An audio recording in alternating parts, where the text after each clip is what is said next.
Hello, मी अपर्णा आणि मी बनवत आहे लिट्टी चोखा.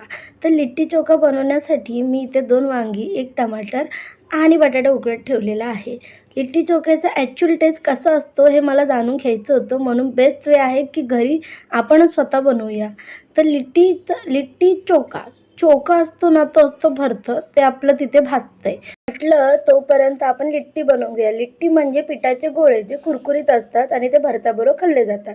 तर हे गोळे बनवण्यासाठी मी गव्हाचं पीठ, 1 चमचा रवा आणि तूप या सर्वांना एकत्रीकरण करून अशा प्रकारे मी आप्पे पात्रामध्ये शिजवायला ठेवलं. माझ्याकडे एक्झॅक्टली जसं शिजवतात ते भांडं तर नव्हतं, म्हणून आप्पे पात्राचा मी सहाय्यता घेतली. आप्पे पात्राने मला फसवल्यानंतर मी म्हटलं आता अशा प्रकारे डायरेक्टली आपण गॅसवर शिजवूया, बघूया होतं का. पण त्यानेही थोडंफार मला फसवलंच.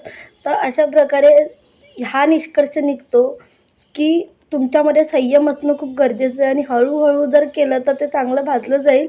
पण मी खूप फास्ट घाईमध्येच होती, तर म्हटलं मरू देते, आपण भरत्यावर कॉन्सन्ट्रेट करूया.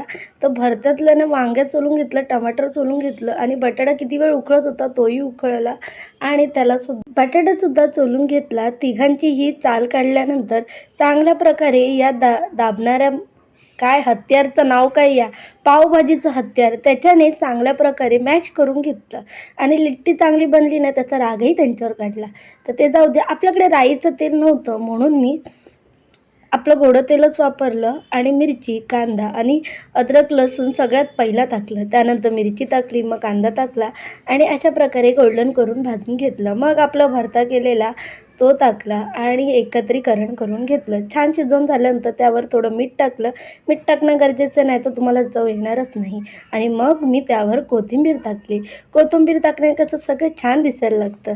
अशा प्रकारे आपला भरता म्हणजेच चोखा तयार झालेला होता आणि मी टेस्ट केल्यावर मला जाणवलं की सगळ्यात जबरदस्त हेच झालं आहे.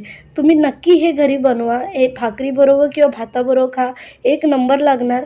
त्यानंतर वेळ होती, आपले हे जे लिट्टी झालेले आहेत, करपलेले, शिजलेले, अर्धे कच्चे, त्यांना या सुंदर चोख्याबरोबर टेस्ट करायचे. आणि मी टमाटरची चटणीसुद्धा बनवलेली, त्याचा व्हिडिओ आपल्या शॉर्ट व्हिडिओवर आहे, तो बघायला विसरू नका.